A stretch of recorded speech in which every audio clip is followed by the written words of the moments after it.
So I've been using the latest flagship from Samsung, the Galaxy S9 Plus, for quite a while now, and here's my full review.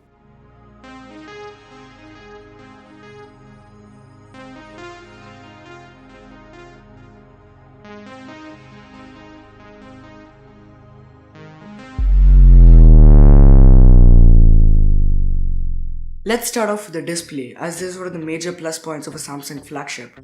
However, strangely enough, I have mixed feelings about it. Yes, the display is super crispy, vivid and bright, and I truly love the Infinity Display.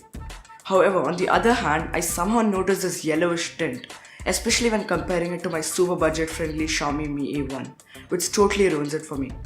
Also, it displays way too saturated colors, and I'm pretty sure everyone will really like it. But for me, a flat look is a better option. Still, no doubt this is one of the best displays you can ever get on a smartphone. Moving over to the build, here to have some weird thoughts. To start off with, yes, it's really comfortable to hold considering the huge display and form factor, but I somehow don't seem to like the feel of glass, at least on this phone. I definitely prefer the less brittle and really premium feeling metal rather than the glass, which kinda sticks to your hand and makes it uncomfortable to hold for long durations. But that's just my opinion. I really do like the design of the phone, especially the front, where they have these really tiny bezels for the sake of symmetry instead of putting a notch at the top, which I'd surely appreciate Samsung for. However, I'm pretty sure the notch is definitely gonna be a thing in future Samsung phones. But anyways, let's wait and see, fingers crossed.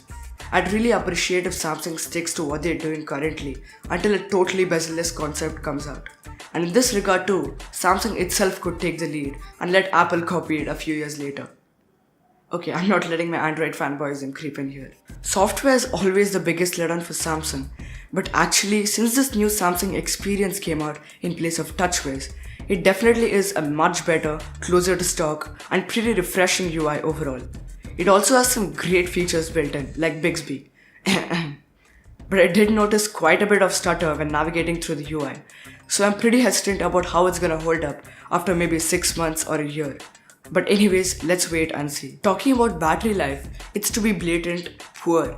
But that's when you compare it to a budget phone which gives more than 6 hours of screen on time. When you compare it to other flagships, the S9 Plus still has an average battery life, with a screen on time of around 3 hours and 45 minutes. Look, flagship phones always have poorer battery lives than budget smartphones because it's not an eye-catching feature that can be marketed to the consumer. So we gotta be satisfied with what we get here. And that brings us to the most interesting part of a smartphone review, the cameras. In general, photos taken from the S9 Plus are slightly saturated, contrary to my liking. But apart from that, they're really sharp, detailed and correctly exposed. They also have a portrait mode in which you can actually adjust the amount of blur you want in the background, which is a pretty nifty feature to have. And you can even switch between a portrait shot and normal wide-angle shot after you have clicked a picture with live focus, which is super nifty. Oh, and variable aperture, well, they do make a difference to the pictures that you take, and they do help you at some points, but it's definitely not revolutionary.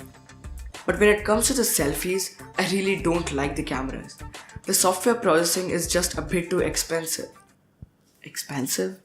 Okay, wait. Not expensive. The software processing is just a bit too shit. Let's do this again. But when it comes to selfies, I really don't like the cameras. The software processing is just a bit too extensive. So even without beauty mode enabled, the skin is just so smooth and, to be honest, artificial and weird. Also, selfie focus is not that great thanks to the poor edge detection. Look, the cameras are pretty good on the S9 Plus, but they're definitely not my cup of tea thanks to the oversaturation. The performance of this phone with its flagship internal hardware is, as expected, awesome. I had no issues playing high graphics games. There was just a little bit of stutter and lag throughout the gameplay, but that by no means is a huge problem.